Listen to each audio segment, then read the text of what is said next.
Welcome to Sweet Life Beat Life. We hope this video helps. Start by opening each Google Sheet you plan to link together.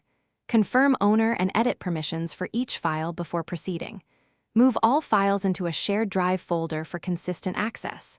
Set folder sharing so collaborators have viewer or editor roles as needed.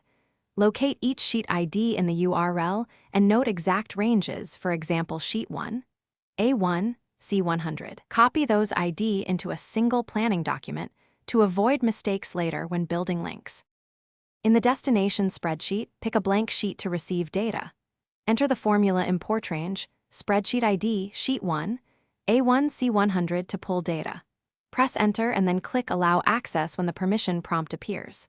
To limit results, nest import range inside query, for example query, import range, ID, Sheet 1, A1, C100, select call 1 where call 3. Standardize headers and use named ranges in source files to prevent broken references. Where possible, import limited ranges such as A1, E500 instead of entire sheets to improve speed. Monitor spreadsheet size and formula quotas to avoid hitting limits during heavy use. If you need automated updates, set up app script triggers to refresh data periodically. Communicate to collaborators that moving or renaming sheets changes ranges and requires Thanks for watching. Consider subscribing if we helped you.